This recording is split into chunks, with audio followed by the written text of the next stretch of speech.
Anak-anak yang terkasih, mari kita belajar tematik tema 1, indahnya kebersamaan, subtema 2, kebersamaan dalam keberagaman, dalam pembelajaran 1.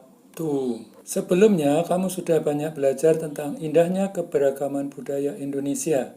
Sekarang kamu akan belajar tentang menjalin kebersamaan dalam keragaman agama. Suku, budaya, dan agama yang berbeda tidak menghalangi Udin, Siti, Dayu, Beni, Lani, dan Edo menjalani kebersamaan. Mereka berbagi cerita tentang budaya masing-masing dan saling belajar. Hari-hari mereka penuh keceriaan dalam kebersamaan. Hari ini mereka berkumpul bersama untuk bekerja sama. Bekerja sama dalam keberagaman. Edo dan kelima temannya mendapat tugas untuk melakukan percobaan tentang bunyi. Sepulang sekolah mereka berkumpul di rumahnya. Setiap orang sudah menyiapkan peralatan yang dibutuhkan. Lani dan Siti membawa beberapa kaleng yang sudah dilubangi. Udin dan Beni membawa benang kasur. Mereka berkumpul di halaman depan rumah. Keenam sekawan siap bekerja sama melakukan percobaan. Saat percobaan akan dimulai, tiba-tiba terdengar azan. Siti dan Udin meminta izin teman-temannya untuk sholat. Teman-temannya mengizinkan mereka untuk melakukan ibadah. Edo meminjamkan ruang makannya untuk digunakan Siti dan Udin sholat. Meskipun Edo beragama Katolik, ia tidak keberatan rumahnya dipakai untuk sholat. Beni yang beragama Kristen, Dayu yang beragama Hindu, dan Lani yang beragama Buddha menunggu dengan sabar temannya beribadah.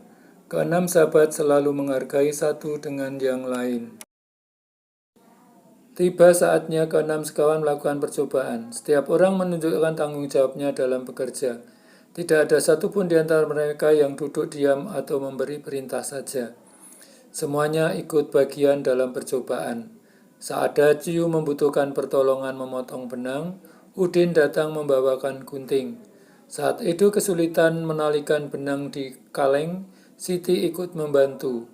Keenam sahabat bekerja sama dengan semangat. Mereka hidup rukun, saling membantu meskipun berbeda agama. Setiap bacaan biasanya terdiri atas beberapa paragraf. Setiap paragraf memiliki gagasan pokok yang didukung oleh gagasan pendukung. Gagasan pokok adalah ide utama yang dibahas dalam suatu bacaan. Dapat berupa kalimat inti atau berupa pokok paragraf. Gagasan pendukung adalah uraian atau tambahan informasi untuk gagasan pokok. Kita baca dan mencari tahu gagasan pokok dan gagasan pendukung. Paragraf pertama terdiri dari 7 kalimat. 1. Edo dan kelima temannya mendapat tugas untuk melakukan percobaan tentang bunyi. Kedua, sepulang sekolah mereka berkumpul di rumahnya. Ketiga, setiap orang sudah menyiapkan peralatan yang dibutuhkan. 4. Lani dan Siti membawa beberapa kaleng yang sudah dilubangi. 5. Udin dan Beni membawa benang kasur. 6.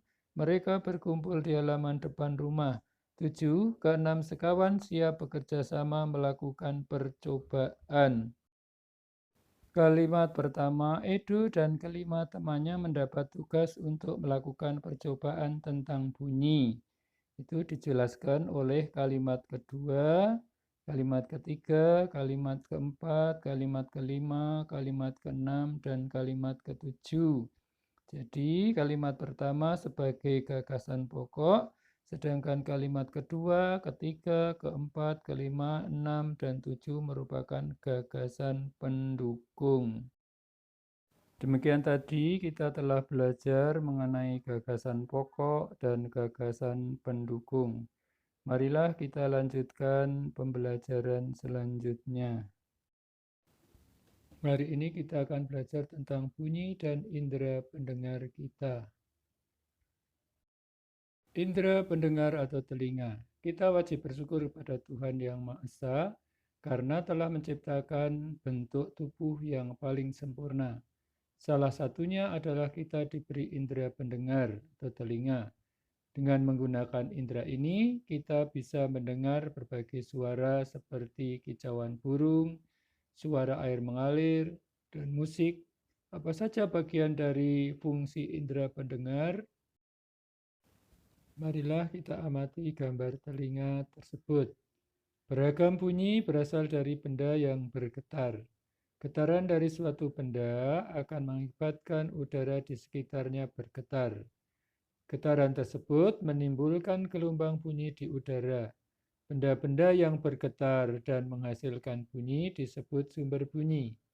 Bunyi kemudian merambat melalui udara dan ditangkap oleh telinga kita. Getaran bunyi mengenai gendang telinga yang berupa selembar kulit tipis. Getaran dari gendang telinga menjadi lebih besar di telinga bagian tengah dan diubah menjadi pesan atau sinyal listrik di telinga bagian dalam. Sinyal tersebut kemudian diteruskan oleh saraf pendengaran menuju otak yang kemudian menerjemahkan jenis dari bunyi tersebut.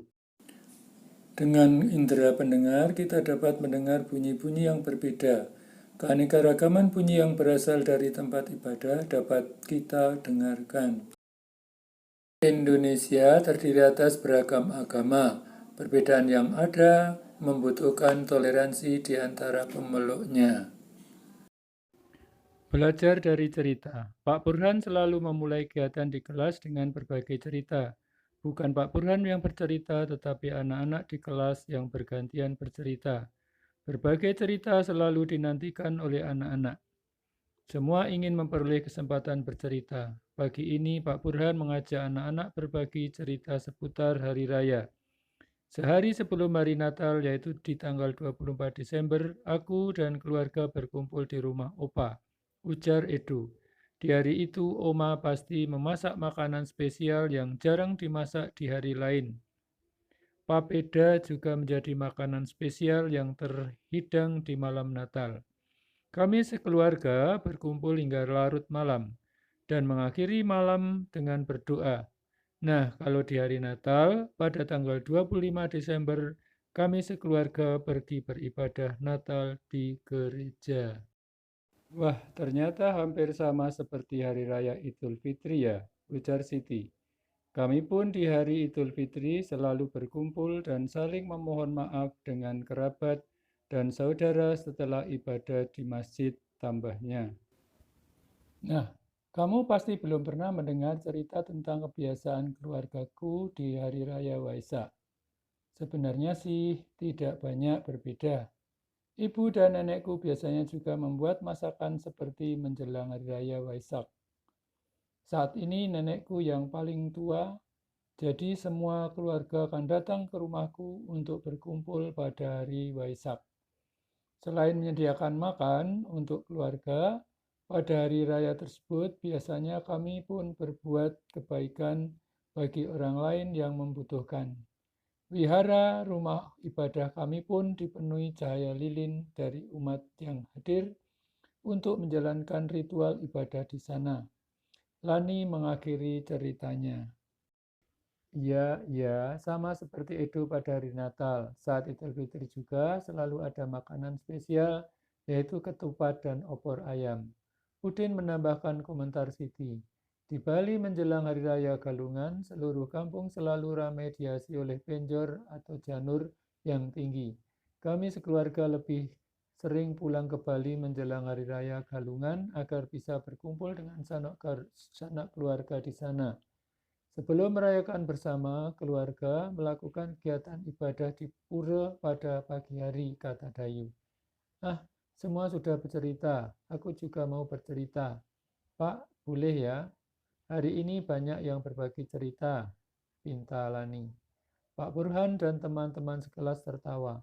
Tentu saja boleh Lani, ayo sekarang giliranmu bercerita, ujar Pak Burhan.